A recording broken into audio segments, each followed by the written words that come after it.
Well, the White House raised the pressure on the tech industry to help rein in terrorism. They dispatched top national security officials to Silicon Valley and announced the creation of a task force to prevent extremist groups from using social media to radicalize and mobilize recruits.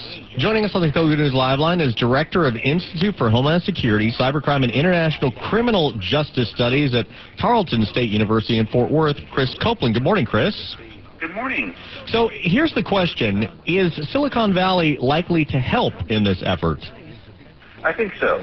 The first round of talks that went on last week were very, very positive in terms of both sides coming out with a very positive and forward-looking outlook. Now, what about privacy concerns? Because that's been a major bugaboo with Silicon Valley is, look, we don't want to spy on the people who are using Facebook. At the same time, they're tracking almost everything we do. Right. So you're absolutely right. Privacy and even more so encryption are the two really big things that concern almost all companies in these talks.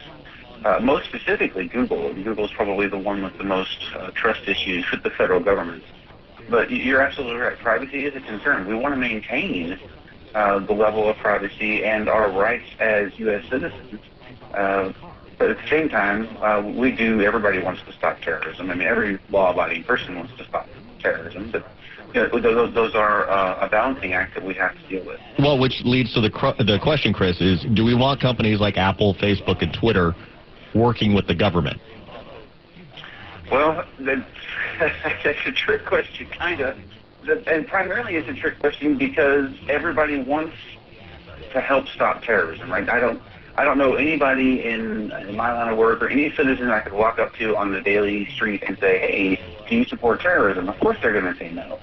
At the same time, nobody knows these systems better than the companies who created them.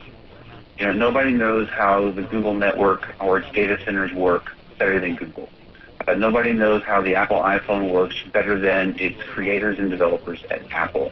So you have to kind of bring them into this conversation because as much as you can throw money, the federal government can spend money on training, nobody's going to know these systems and how they operate better than the companies who created them. Now, let's talk a little bit about the users, though, because, we know that Silicon Valley's been a little uncomfortable with the government and the possibility of tracking U.S. citizens. But to the average guy, how much of this big brother is acceptable in order to fight terrorism? Are we likely to continue to trust the Facebooks and the Apples if they're working with the government? So I think the level of trust for a citizen is going to come down to each individual person's point of view. I'm a privacy guy, but at the same time, I'm a pro-law enforcement, pro-homeland security guy. So I am literally walking the fence all the time. There's some places where I'm like, okay, you want to capture my data? I will let you capture my data. Please have a warrant. It depends. I have family members who are like, I've got nothing to hide. They can use it whenever they want. And I'm like, well, I'm glad you feel that way. I don't. So it's going to come down to what the public will allow, and that's going to be on a per individual basis on political and social ideology. But, I'm also curious about, we are one of the most advanced countries in the world, if not the most advanced country in the world. How did these extremist groups basically overtake us when it comes to social media?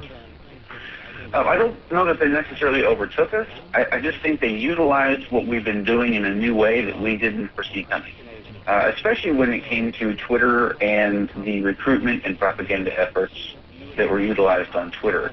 It's always security. It's always going to be a cat and mouse game.